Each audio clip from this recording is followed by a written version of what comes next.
लेकिन एक उपमा बार बार इस्तेमाल हो रही है, अगर ताला घर में ठीक नहीं लगा है तो चोरी डकैती होगी, और कांग्रेस का ताला बहुत कमजोर है, यह ताला लगा ही नहीं। आपकी टिप्पणी।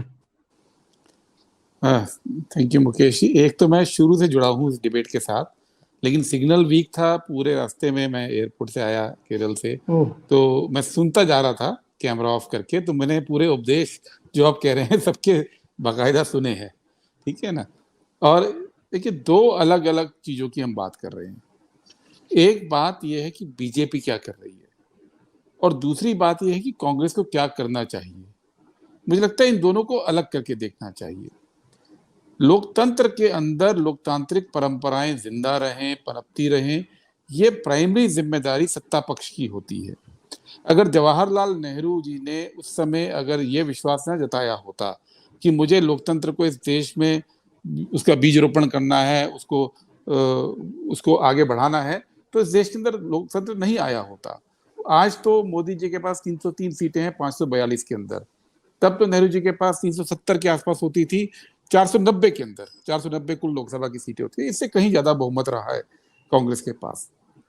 और पूरी दुनिया का अगर आप देखें तो अगर सत्ता पक्ष निरंकुश हो जाता है तो लोकतंत्र पे सबसे पहले प्रहार होता है। चाहे वो ट्रंप का एग्जांपल ले लीजिए, चाहे हंगरी का ले लीजिए, चाहे हिटलर का उस जमाने में ले लीजिए। लोकतंत्र को बचाए रखने की, उसको आगे बढ़ाने की बेसिक जिम्मेदारी सत्ता पक्ष की होती है। दुखद यह है कि भारतीय जनता पार्टी लोकतंत्र के रास्ते पे चलकर यहां तक पहुंची है, लेकिन वो लोकतांत्रिक पार्टी नहीं है। इसीलिए आज जब वो बात करते हैं तो तमाम वो संस्थाएं जो लोकतंत्र को बचाने के लिए होनी चाहिए थी, वो आज भारतीय जनता पार्टी को आगे बढ़ाने के लिए इस्तेमाल हो रही है। और उसके लिए जो शब्दावली भी यूज होती है, आपको याद होगा आज से 20 साल पहले बीच में दल बदल बंद हो गए थे काफी हद तक। 20 साल पहले तक दल बदल को बहुत बुरी नजर से पूरा मीडिया, पूरा पढ़ा लिखा समाज, वोटर बहुत बुरा मानता था। आज उसको चाणक्य नीति कहकर मीडिया भी प्रचारित करता है। हम भी शायद बातचीत के अंदर ऑपरेशन लोटस जैसे शब्द यूज करते हैं, कहते हैं कि चोर को हम क्या कहें, अपने घर में ताला लगाना चाहिए। यानी विक्टिम ब्लेमिंग हमने शुरू कर दी है। हम इस बात को भूल गए हैं कि बीजेपी जो काम कर रही है उस काम का ना तो उनको अधिकार है संविधान के तहत, ना वो अगर भारतीय जनता पार्टी इसी रास्ते पे चलेगी तो कांग्रेस ही नहीं, शिवसेना ही नहीं, जेडीयू ही नहीं, कोई भी पार्टी छोड़ दीजिए, इस देश के अंदर लोकतंत्र खत्म होगा। सांसदों का, विधायकों का आना जाना तो बहुत छोटी बात है, बड़ी बात है कि लोकतंत्र को खत्म करने की कोशिश हो रही है। और उस नजर से अगर आप देखेंगे तो अलग हमको जवाब मिलेंगे। दूसरी बात कि कांग्रेस क्या कर रही है। दूसरी बात, भारतीय जनता पार्टी लोकतंत्र को खत्म कर रही है तो कांग्रेस के पास रास्ता क्या है। ये तो संभव नहीं है कि जितने भी एमएलए के टिकट बटेंगे उसकी कोई ऐसी प्रक्रिया होगी जिसके अंदर ऐसे 24 कैरेट के प्रत्याशी आएंगे जो कभी नहीं भागेंगे। कोई ऐसा सिस्टम नहीं है जिसके तहत ये हो पाए। ये हो क्यों रहा है? आप सबने सभी लोगों ने अपने अपने ढंग से एक बात कही है कि जीतने की उम्मीद खत्म हुई है, एजेंसीज का यूज हो रहा है, प्रलोभन बढ़ा है, नेतृत्व के ऊपर सवाल उठाए गए हैं, सिर्फ कांग्रेस ही, बाकी पार्टियों पे भी। ये सब फैक्टर्स मिला के अपनी अपनी जगह कुछ कुछ सही है, इसमें कोई दो राय की बात नहीं है। लेकिन इसका मुकाबला अगर हम केवल अपनी पार्टी को बचाने के हिसाब से करेंगे तो हम नहीं कर पाएंगे। कांग्रेस पार्टी के अंदर एक स्पष्ट समझ बनी हुई है। स्पष्ट समझ क्या है कि इशू आज पहला है कि इस देश के अंदर लोकतंत्र को आप बचाइए, दूसरा है इस देश के अंदर एकता को कायम रखिए, और इस प्रोसेस के अंदर पार्टी को लोगों के बीच में जाना पड़ेगा। पार्टी को एक लंबा रास्ता तय करना। अब शॉर्टकट कोई नहीं है, कोई शॉर्टकट नहीं है जिसके तहत आप अपने घर के ऊपर ताला लगा ले कि उसमें सेंधा ना लगे। ऐसा कोई शॉर्टकट संभव नहीं है। ऐसा भी ये नहीं है कि हम चाहते हैं कि सब लोग चले जाएं और हम किसी को रोकेंगे नहीं, ऐसा भी नहीं है। बहुत कोशिश होती है। ओंकारेश्वर जी गोवा के अंदर ही अभी मुकेश जी ने बताया 6 महीने पहले भी दिगंबर कामत जी को जाने की बात हुई थी, रोका गया था ना, कोशिश हुई थी रोकने की, लेकिन ये कोशिशें एक लेवल पे आके विफल हो रही हैं। तो रास्ता ये है कि पार्टी को दोबारा से पब्लिक में ले जाइए, बेसिक्स पे काम कीजिए, लोगों की आवाज बनिए। उस प्रोसेस के अंदर नए सिस्टम खड़े कीजिए जिसमें नया नेतृत्व उभर कर आए। और रही बात नेतृत्व की, तो राहुल गांधी के नेतृत्व में तो ये यात्रा चल रही है, ये तो पूरे देश में चलेगी। इसके बाद जहां जहां से यात्रा गुजरेगी उसके 10 दिन बाद संविधान मार्च कांग्रेस पार्टी के सारे डिपार्टमेंट्स मिलकर कर रहे हैं। उसके बाद 6 महीने का डोर टू डोर का कैंपेन भी शुरू होने जा रहा है, और ये होगा, कहीं कम होगा कहीं ज्यादा होगा, सभी राज्यों में होगा। लेकिन इसके साथ साथ चुनाव की प्रक्रिया भी कांग्रेस पे जारी है। अगले हफ्ते से ही नॉमिनेशन शुरू हो जाएंगे। जो लग रहा है कि चुनाव होगा, अगर एक कैंडिडेट हुआ तो नहीं होगा, एक कैंडिडेट नहीं हुआ तो चुनाव होगा। और उसी प्रोसेस के अंदर ये तमाम जो खामियां गिनाई गई हैं, उन खामियों से कांग्रेस का नेतृत्व भी रूबरू है, कांग्रेस का वर्कर भी रूबरू है। उदयपुर के चिंतन शिविर में यही बातें कही गई हैं। ये जितनी बातें कही हैं, किसी न किसी रूप में किसी न किसी ने यही बातें उठाई थी, और उसी के लिए ये रास्ता है कि अब संगठन को नए सिरे से बनाया जाए। और जो लोग बीजेपी से लड़ने को तैयार हैं, जो लोग मानते हैं कि लोकतंत्र के अंदर जो कुछ हो रहा है वो गलत है, तो उन लोगों को इकट्ठा होके कांग्रेस को रीबिल्ड करना है। और सिर्फ कांग्रेस को रीबिल्ड करने से काम चलेगा नहीं, इसलिए ये यात्रा भी जो चल रही है और जो संविधान मार्च भी होने जा रहे हैं, उसको कांग्रेस तक सीमित नहीं किया गया है। उसमें सबको कॉल दी जा रही है कि आप भी आइए, आप भी आइए। यहाँ लेकिन सब एक जुड़ी हुई प्रश्न चीजें है, हैं। एक प्रश्न है। अभी अरुण त्रिपाठी जी ने भी इसको अंडरलाइन किया कि जयराम रमेश जी का जो बयान आया है वो तो ये नहीं बताता है कि आप सबको लेकर साथ चलना चाहते हैं। एक प्रश्न सीपीएम ने भी उठाया कि आप केरल में तो 18 दिन की यात्रा करते हैं और उत्तर प्रदेश में केवल 2 दिन, जहां असली लड़ाई है। तो आपका असली दुश्मन कौन है? क्या बीजेपी से लड़ रहे हैं या आप विपक्षी दलों से लड़ रहे हैं?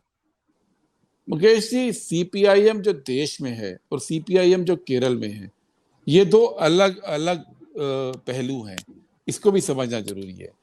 जब हम बात कर रहे हैं सीपीआईएम के साथ, तो संसद हो या संसद के बाहर हो, सीपीएम के साथ तालमेल पूरी तरह कांग्रेस पार्टी का है, ये हम सब जानते हैं। यहां तक कि जो यात्रा भी और स्टेट्स में जा रही है, सीपीएम से जुड़े जो जन संगठन या एनजीओज हैं, वो उन्होंने भी उत्सुकता जताई है कि वो इसमें शामिल होना चाहते हैं, लेकिन केरल के बाहर। केरल के अंदर कांग्रेस और सीपीएम का आमने सामना होता है। केरल की जो सीपीएम है उसकी लाइन अलग है। केरल की सीपीएम जिस तरह से धर्म को देखती है, बाकी सीपीएम उस तरह से नहीं देखती है, ये हम सब जानते हैं।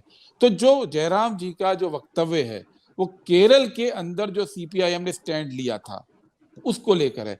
राहुल जी की यात्रा में क्या एक भी शब्द, पिछले 4 दिन से केरल के अंदर यात्रा चल रही है, क्या एक भी शब्द कम्युनिस्ट पार्टी मार्क्सवादी या एलडीएफ के खिलाफ बोला गया था? गुरदीप जी, एक मिनट, ये मेरा इसमें सवाल कोई तर्क दिखता है? क्या 18 दिन केरल में और 2 दिन यूपी में। हाँ, मैं वो भी बताता हूं, पर पहला सवाल ये बताइए, क्या एक भी शब्द राहुल गांधी जी की भाषा में या किसी भी नेता की भाषा में सीपीएम या एलडीएफ के खिलाफ आपको मिला था? सीपीएम को क्या जरूरत पड़ी थी उसको एकदम से इनसिक्योर होते हुए अटैक करने की? अगर इस स्टेट में आमना सामना होगा, अटैक होगा, तो जवाबी अटैक भी होगा। कम्युनिकेशन तो यही कहता है। दूसरी बात, 18 दिन इसलिए हैं कि जो रास्ता बनाया गया है वो रास्ता इस तरह से बनाया गया है कि कन्याकुमारी से लेकर कश्मीर तक का जो बेस्ट रास्ता बने। अगर आप ये कहते हैं कि बीजेपी से नहीं लड़ रहे हैं, तो मध्य प्रदेश में किसके साथ लड़ाई है हमारी? महाराष्ट्र में किसके साथ लड़ाई है जहां पे 18-18 दिन लगा रहे हैं? राजस्थान में किसके साथ लड़ाई है, ये बताइए। सिर्फ एक सीपीएम ने एक ट्वीट किया, उस ट्वीट को लेकर हम अपना ओपिनियन बनाएंगे तो ये गलत होगा। पूरे देश के अंदर सफल जी गुजरात क्यों नहीं गए? गुजरात इसलिए नहीं गए हैं, सीधी रास्ते पे चल रहे हैं। और जयराम रमेश जी ने आज ये क्लियर किया। आप 2 चीजें समझिए, इसके बाद गुजरात से लेकर अरुणाचल की यात्रा भी प्लान की जा रही है। ये देश इतना बड़ा है, आप 150 दिन की यात्रा का मतलब समझिए। 150 दिन की यात्रा आसान नहीं है। हर रोज दसियों हजार लोग उसमें शामिल हो रहे हैं। आप ये सोचते हैं कि सारी चीजें कवर हो जाएंगी, वो पॉसिबल नहीं है, लॉजिस्टिकली पॉसिबल नहीं है। इस देश के अंदर इतिहास में भी बुद्ध से लेके नानक से लेके गांधी से लेके चंद्रशेखर तक आप कर लीजिए, सारी यात्राएं ऐसे नहीं कि सब पहलुओं को छूकर निकल गई हो। सबने अलग अलग यात्राएं अलग अलग समय में की हैं। यहाँ पे कन्याकुमारी से कश्मीर का रास्ता सीधा बनता है। उस यात्रा में जो जो पड़ाव आ रहे हैं वो पार किए जा रहे हैं। जो छूट रहे हैं उनमें संविधान मार्च शुरू हो रहा है, यात्रा के 10 दिन बाद ही शुरू हो रहा है। जो उसमें भी छूट गए हैं उनके लिए अलग यात्रा प्लान हो रही है। और जो इसके अलावा है, गुजरात से अरुणाचल की यात्रा अगले साल प्लान हो रही है। क्योंकि ये छोटा देश नहीं है। इतने बड़े देश के अंदर आप पैदल चल रहे हैं, पैदल। मैं खुद आज ही आया हूं, 25 किलोमीटर मिनिमम रोज चला जा रहा है। 25 किलोमीटर रोज के अंदर जो लोग मिल रहे हैं, जो भीड़ आ रही है, जो इश्यूज आ रहे हैं, उसको सहेजना, उसको समझते हुए चलना। आप ऐसा तो नहीं है कि आप कोई मैराथन कर रहे हैं, आपकी दौड़ते हुए चले जाएंगे, इधर भी टच कर लेंगे, उधर भी टच कर लेंगे। तो ये जो रूट बनाया जाता है, इसके अंदर एक और बहुत बड़ी बात आपको समझनी पड़ेगी कि राहुल गांधी जिस तरह से चल रहे हैं, सबसे बड़ा खतरा, और मैं क्योंकि इतने दिन में साथ था, जो मैंने उस आदमी को निर्भीक देखा है, हम जानते हैं कि कितना बड़ा सिक्योरिटी का चैलेंज लिया गया है। जो बार बार ये कहा जाता था कि सिक्योरिटी रिंग के अंदर है इसलिए नहीं मिल रहे हैं, आज कोई सिक्योरिटी साथ में नहीं चल रही है, जो पुलिस वाले साथ चल रहे हैं। कोई रास्ता, जब प्राइम मिनिस्टर जाते हैं तो आप जानते हैं सारे रास्ते बंद कर दिए जाते हैं, लोगों के एंट्री पे बैन हो जाता है, एक एक व्यक्ति जो पास आता है उसको सैनिटाइज किया जाता है। यहाँ ऐसा कुछ नहीं हो रहा है, सिर्फ कुछ पुलिस वाले साथ चल रहे हैं और कोई भी व्यक्ति आके मिल पा रहा है। जिसके ऊपर नजर पड़ जा रही है, कोई महिला दौड़ के आ जा रही है, कोई व्यक्ति दौड़ के आ जा रहा है, केवल कुछ लोग हैं जो पहले से हैं, बाकी सब लोग वो हैं जिनको हम भी नहीं जानते हैं, कोई नहीं जानता है। पूरे रास्ते के अंदर भीड़ है।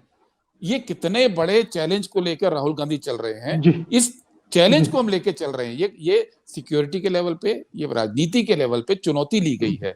और ये तय मानिए, ये यात्रा यहाँ पे कश्मीर में खत्म नहीं हो रही है, इसके बाद भी चलेगी, क्योंकि कच्छ से कोहिमा तक की यात्रा करेंगे उसके बाद। जी देखिए, आज देखिए थोड़ा और लोग भी शामिल हैं बहस में, उनको भी जी ने बात बोली है जो मुझे लगता है कि आप लोगों ने शायद नोट नहीं किया, और ये भी एक सच है। क्यों नहीं नोट की? क्योंकि जो बात प्रेस कॉन्फ्रेंस में बोली गई वो किसी मेन स्ट्रीम मीडिया ने सुबह से चलाई नहीं है। अगर आप गूगल करेंगे या यूट्यूब पे जाएंगे आपको दिख जाएगी। आज मैं अखबार देख रहा था आके दिल्ली, अभी मैंने 7 अखबार देखे हैं दिल्ली के, यात्रा के बारे में कोई वर्णन नहीं है तो एक आध पैराग्राफ में नेगेटिव वर्णन है।